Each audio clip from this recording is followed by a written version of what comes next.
Hello, everyone. Welcome back to Dakota's Political Circle.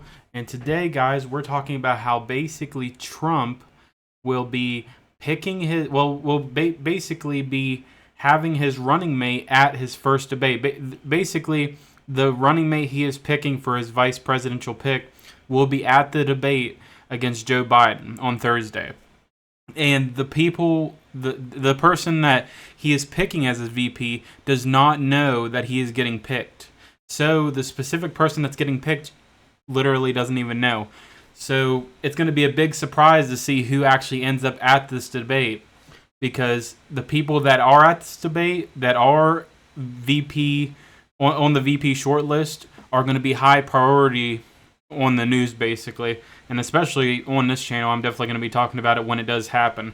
But it is really interesting that Trump already decided who his vice president is going to be, and he said basically where they're going to be at, and basically for the debate, which is going to be crazy. And I want to read this for you guys just to basically tell you guys.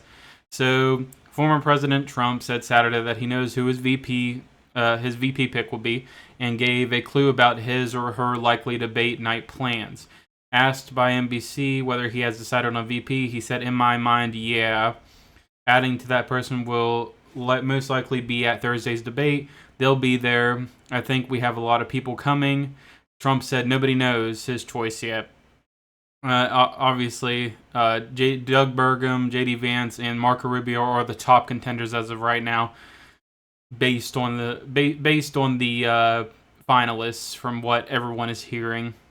And a lot of people will think that it's going to be either Burgum or Vance that Trump's considering, and possibly Rubio. Yeah, the constitutional hiccup with Rubio could be a thing as well. But that's basically what it's talking about. It's talking about how Trump is going to be picking his VP.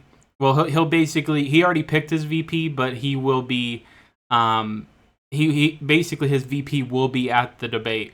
So if you see any of the VP people there, like the vice president finalists, then you know that one of those people are going to be there for that debate. And those people that are there are going to be, one of them is going to be the vice president when it comes to the RNC convention. And it's going to be very interesting to see. Now, I'm going to give my opinion on how I feel about the finalists and the reported shortlist. So the finalists are the ones that are expected to be the final three that are most likely in the running for the vice presidential running mate position. And I'll give my opinion on how I feel about the finalists and how I feel about the reported shortlists and who I would pick, in my opinion, based on this. Sorry guys if I'm like spewing words. It's just really late making this video, but I really wanted to make it really quick for you guys. But let's get into this. So, in my opinion, with the finalists, these are the top three finalists that everyone's talking about that will most likely be at the debate. These are the three main ones that will most likely be at the debate. And in my opinion, so it's Doug Burgum, Marco Rubio, and J.D. Vance. In my opinion, the top choice out of these three, even though in my opinion I don't really even like the three, but in my opinion, the one that will help Trump the most, that won't go behind his back, that has the most loyal support, in my opinion, would probably be Doug Burgum. And the reason I say that is he is a big Trump loyalist. So I would say Doug Burgum actually would stick with Trump and not do anything he would regret. Marco Rubio would actually be my least choice. The main reason being is when Trump was in office, Marco Rubio was really bad to Trump, didn't like Trump whatsoever, hated Trump.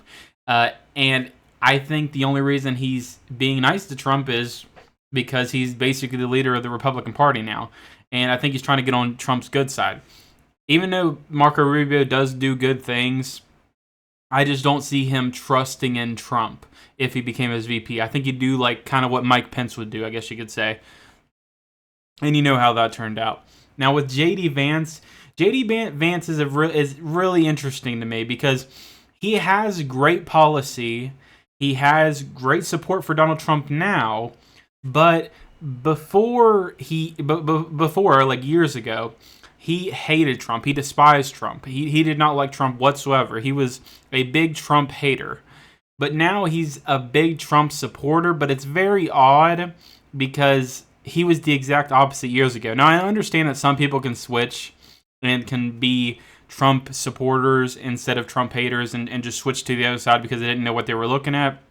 But at the same time, JD Vance, in my opinion, is kind of sketchy. Now, he can be good. He can be great. But he just doesn't have the factor to me. Like, in my opinion, let me look at the other ones. Like, if I said, like Byron Donalds. Like, if I said, like, Byron Donalds was like JD Vance. Byron Donalds is a really big Trump loyalist, and he actually pushes it out with his chest. Byron Donalds is someone that definitely shows he's a Trump supporter. JD Vance is that kind of guy that I think he supports Trump, and I do think he would do good by Trump, but I wouldn't call him a Trump supporter. Now, I think he wouldn't be a bad VP pick, in my opinion. I think he would be a decent VP pick. I don't think JD Vance would be bad at all. But I would worry about certain aspects with him. Now, with Marco Rubio, obviously, my least favorite choice. I think he would backstab Trump, in my opinion. I really do think that. Even though he does some good things, I do think Marco Rubio would backstab Trump. But in my opinion, top choice would be Doug Burgum if you go by the finalists.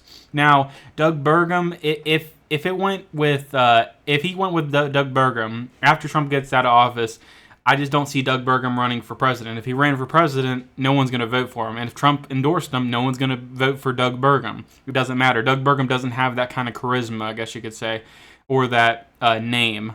And he's also not young, so it doesn't help his case. If Trump picks JD Vance, if JD Vance does get better, I would say JD Vance could be a good contender for president in 2028.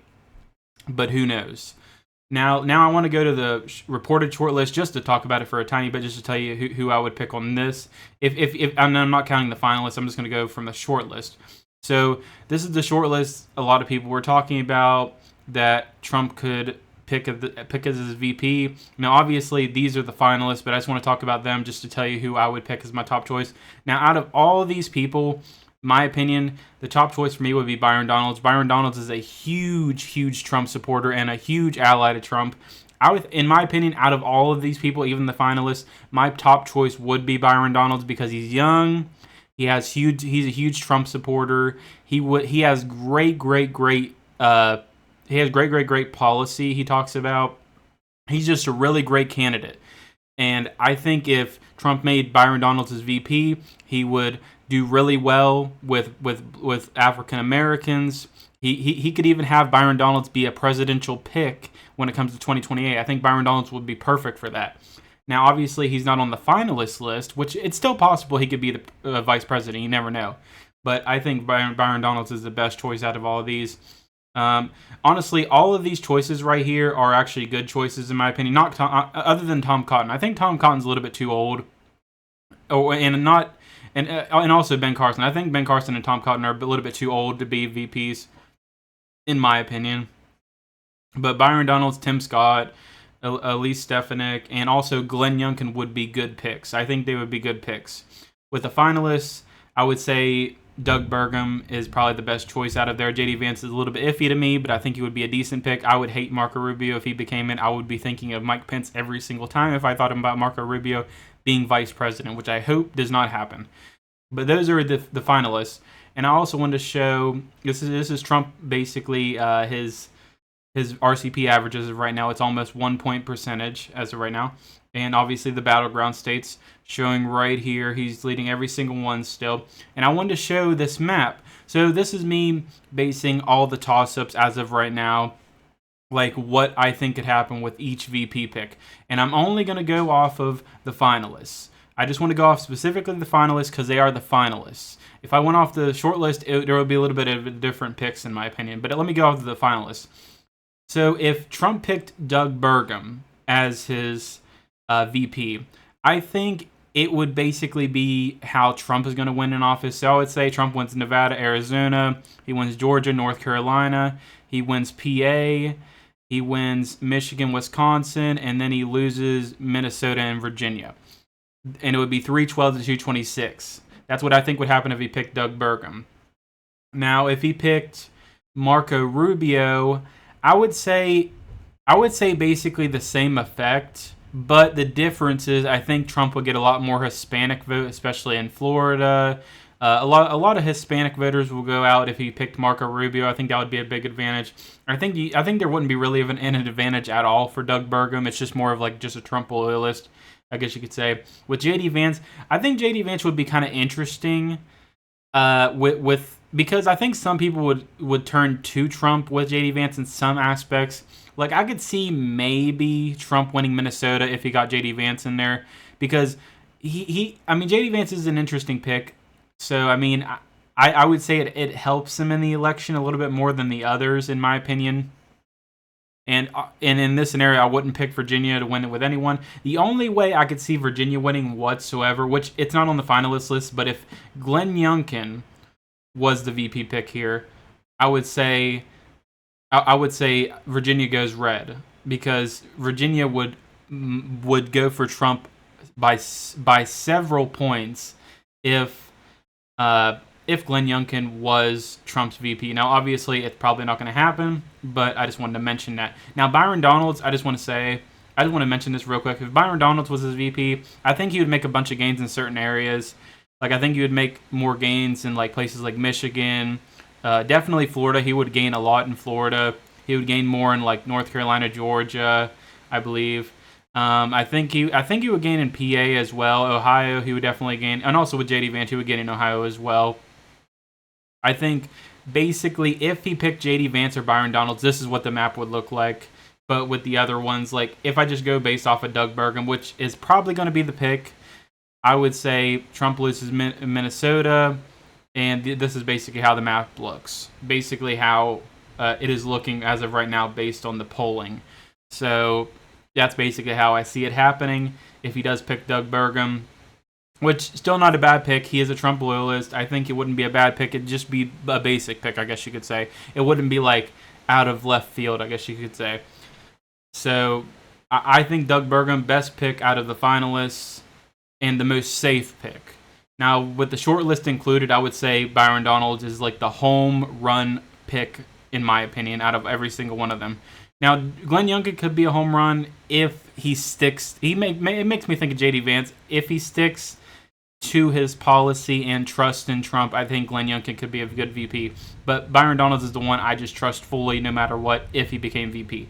But I just wanted to talk about this with you guys, just to give you my thoughts on what could happen and stuff.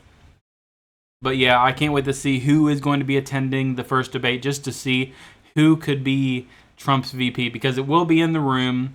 The people will be in the room, so I'm very, very curious who it will be. I'm hoping Byron Donalds is there just to give me a little bit of hope Byron Donalds could be Trump's VP. And also Tulsi Gabbard would be pretty cool, but that's obviously not on Trump's shortlist based on a lot of stuff, and also on the wiki as well, which I showed you.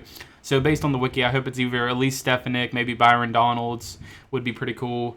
Yeah, Byron Donalds, Elise Stefanik, maybe Glenn Youngkin would also be pretty cool to see. Tim Scott, I mean, I wouldn't mind Tim Scott, you know.